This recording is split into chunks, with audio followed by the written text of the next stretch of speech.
Bonjour chers élèves, donc dans cette vidéo, nous allons voir donc le début des références, des recherches verticales, pardon.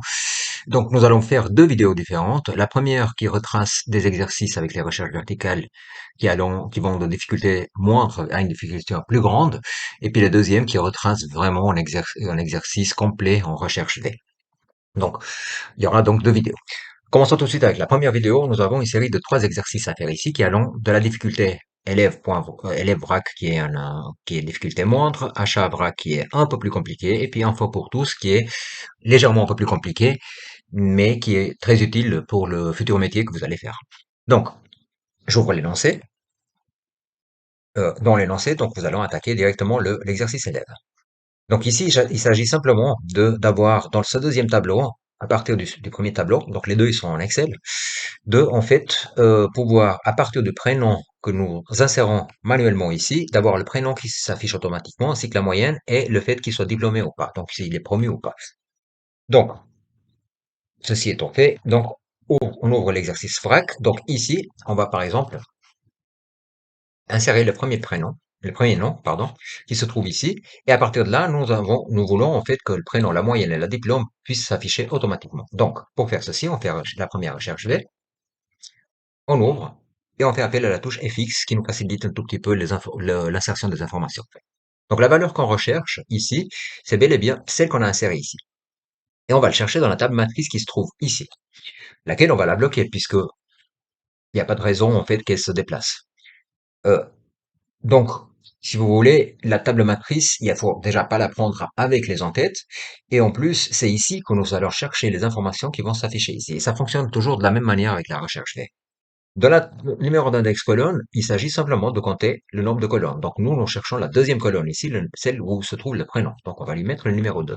Nous avons une petite vérification ici que ça a fonctionné, puisqu'en fait, il nous affiche déjà le résultat qui va sortir, qui se trouve être Paul ici. Donc, on fait OK. Et là, on va être un tout petit peu, donc on va répéter l'opération et on va faire encore une recherche V. On ouvre la parenthèse, on clique dans la touche FX et on lui dit que la valeur recherchée, cette fois-ci, c'est toujours Besson, mais que la table matrice est toujours la même, toujours avec un F4. Et puis le numéro d'index colonne, c'est la seule chose qui change. Là, c'est la troisième puisqu'on veut afficher la moyenne. Donc on affiche 3. Il nous donne l'information, donc en quoi c'est correct. Donc le 4. Et puis ici, nous avons le diplôme. Donc si on fait un petit test maintenant, là par exemple, si on marque Dupont, celle-ci, ben, il va nous afficher directement Eric et puis sa moyenne. D'accord? Donc ici, on va faire un simple si pour lui dire s'il est premier ou pas, sachant que 4 ou égal à 4, ça fait une promotion. Donc, si ici, nous avons une valeur qui est en dessus ou égale à 4, d'accord? Dans ce cas-là, ben oui, promu. Obtenu, on va dire, ou sinon, non obtenu. Pardon, c'est un diplôme, donc non obtenu. Donc, voilà, là, il a obtenu, et si par exemple nous prenons Favre, ici, voyons que c'est pas obtenu, et puis la moyenne, elle est 1,8. Voilà, ça c'était le premier exercice. Attaquons maintenant le deuxième. Je vais pas l'enregistrer puisque cet exercice a été effectué dans le but, donc, dans le but explicatif, donc la vidéo.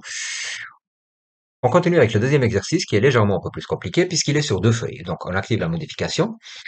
On va donc chercher les mêmes choses mais sur deux feuilles différentes. Donc, ici, nous avons un premier tableau dans lequel nous avons, donc, je vous fais part de la consigne. Elle se trouve ici un peu plus bas, mais nous pouvons comprendre facilement en fait qu'est-ce qu'il nous a demandé simplement en regardant le fichier Excel.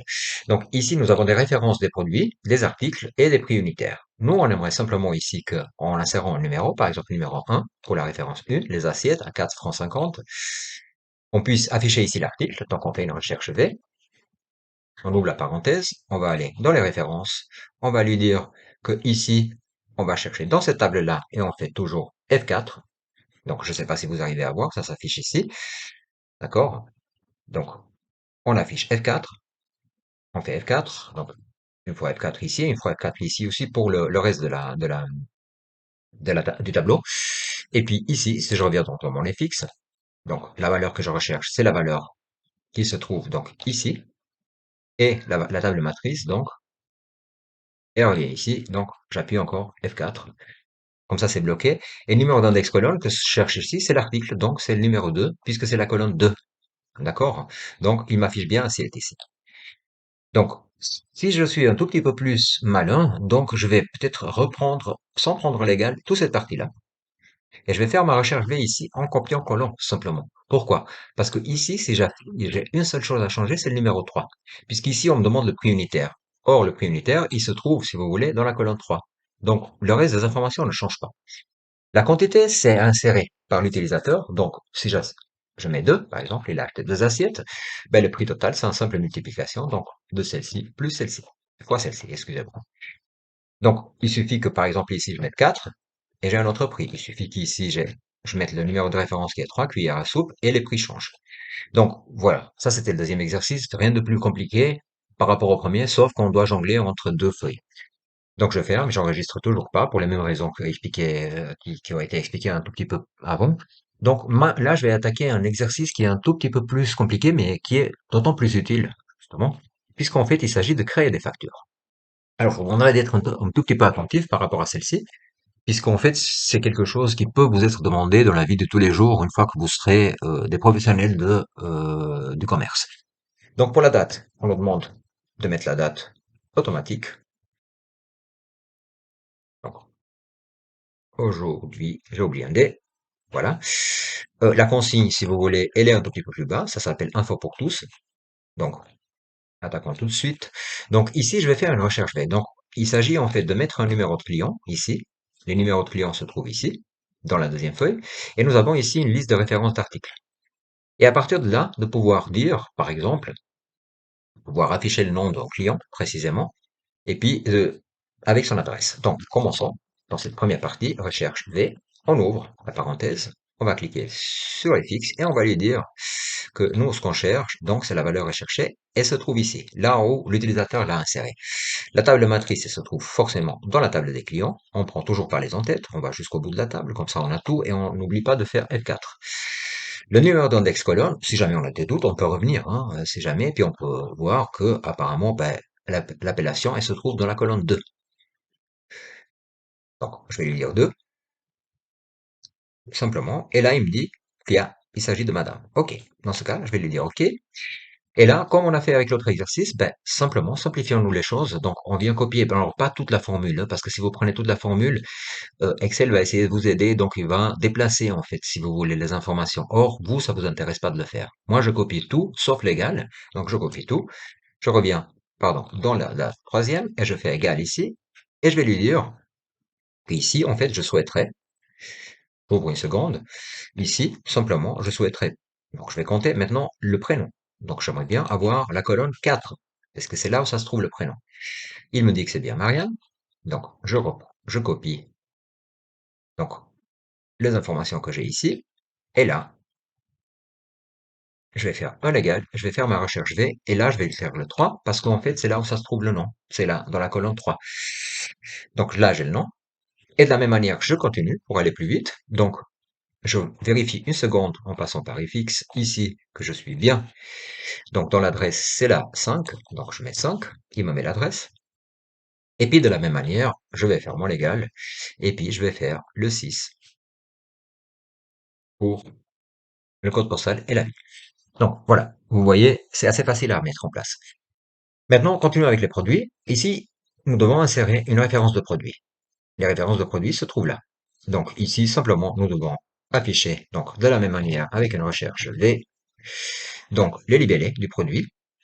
Donc je vais lui dire FX simplement, je vais lui dire la valeur que tu cherches, elle se trouve bien ici, la table matrice, elle se trouve dans la référence. Donc, voilà. Je prends toujours pas les en-têtes, je fais F4, et le numéro d'index colonne dans les références, la libellée, c'est le numéro 2.